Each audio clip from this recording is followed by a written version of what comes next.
The alder, William. The Irish alder. And basically, you never bare the roots. As soon as you lift your tree, get them into a bag. And I've compost in the bottom. I shake the compost over the roots because the roots dry out so fast. And let us now find a little site, William. Will you take the spade?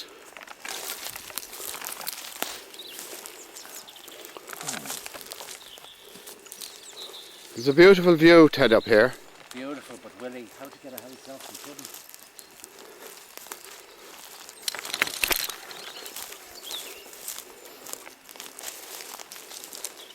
This is the famine wood. 24 oak trees in this little grouping. I planted in 1995 for the 150th anniversary. That's a 12-year-old oak. 12-year-old. No, this is the 13th year. They were planted in 95 and this is now 2006. And they would have been 2 years of age going in. They're doing well. I'm not going to thin them. Let them thin themselves.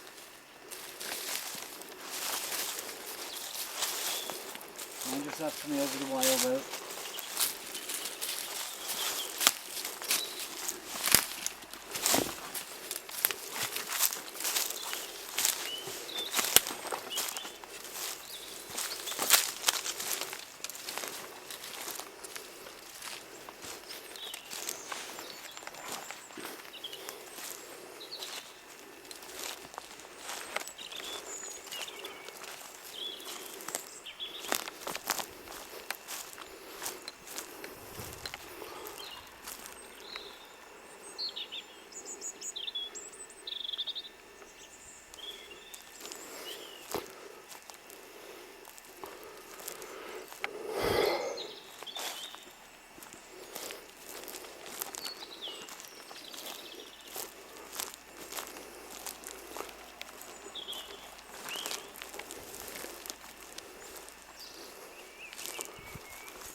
Now, see what I had in mind really was to put in an alder just over there.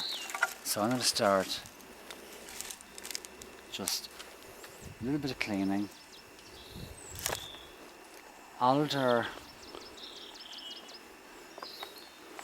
and silver birch are best on old ground. They're best on old ground. And you put the oaks and holly in about the 4th year after. But alder fixes nitrogen. And I've had a soil test on this section of the land. Nitrogen is low, phosphorus is low, potassium not so low. So I must plant lots of alder.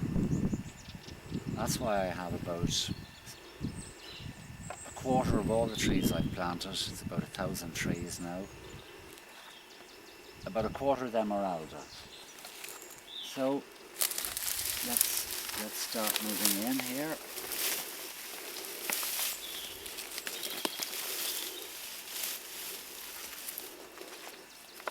How many trees were up here, Ted, when you first came? Very few, Willie. This ground was never utilised simply because behind you there's a graveyard up there with the Irish yews. It's part of an old graveyard, and therefore the O'Learys that were here before I came 26 years ago The O'Learys wouldn't have ever developed land just here. And who would be buried in that, or would it be? There's one memory, there's one record I got from the oldest man in the parish who's dead 12 years, James E. Carney. James E. Carney's uncle remembers a burial here in the late 1850s on this hill. The graveyard continues up the hillside. But that James, he said, told me that his uncle told him he remembers attending a funeral of a man called Carney in the years after the famine. In the Cromwellian survey, what's called the Petty Survey, this area is described as a disused burial ground. So you would be able to be buried here then, if that was your wish? You still have to apply for planning permission, William. To get buried on your own ground, you have to get planning permission. Because it's so long since the user was burial ground.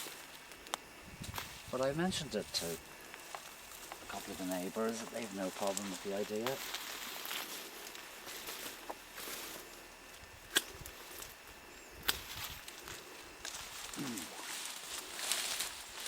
So this would never have been farmed then, or No, used even going back Never. centuries? Never, but something interesting that we're just mentioning here. Last year I was planting this Ireland's rarest tree, the buckthorn, the alder buckthorn. And I was just preparing a site without realising that I was up against a gable wall that was about that height. It's the gable wall of a house. Here? Yes, because when I went cleaning, the whole gable fell in, tumbled all the way down. There was a cabin here in the famine period. Because you can see the outline, it runs all the way along. You can see the outline. And there's the remnant of another gable and a side wall there. So at some stage there was someone living here. On this shelf, it's a shelf, and it drops steeply down. The land naturally drops very steeply down. You see I've planted some horse chestnuts and some macrocarpus in there. Over there, when I was cleaning around, I came across what I think was a human femur, a human leg bone, in over that side.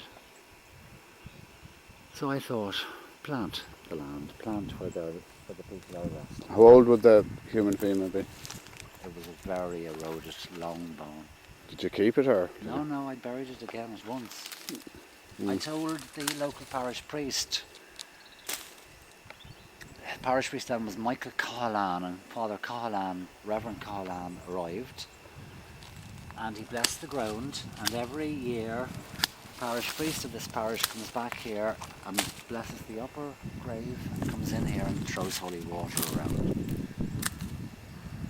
And the priest, Father Cahalane, told me he had known that there was the church had a record of burials here. So long back, Willie, so long. So therefore the house then would have a good history behind it, and probably it would be important that the house is kept or restored, isn't it? If not for that. Well, my neighbours, the Lucys down below, they were here in the 1854 survey, as well as the Larrys up above me and the Larrys here. And the people of this valley call my house the senior house. I don't know, no one knows, no one can interpret what that means. But the Larrys of Kilbarry, it's called the senior house. Senior, I asked Mrs. Lucy and old Tom. Tom's dead 2 years ago, 84. There's a woman up here above me, old Mrs. Larry. She's 85 last year.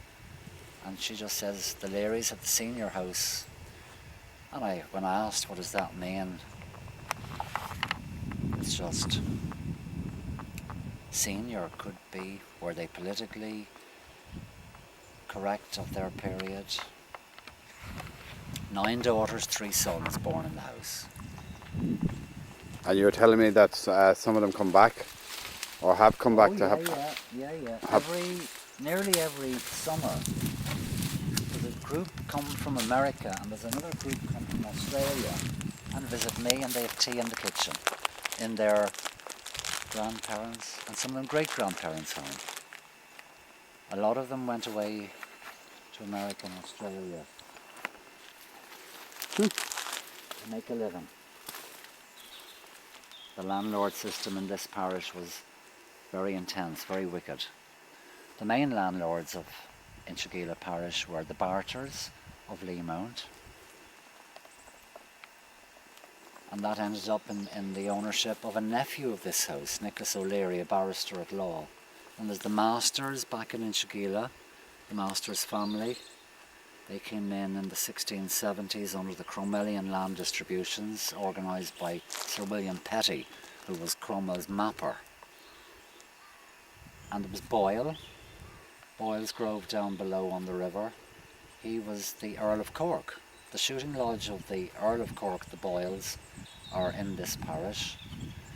And there was another landlord, Barry, James Barry. In the townland of Carricknaneela, Cromwellian officer with 14 officers held Carricknaneela Castle. It was an old Irish tower house.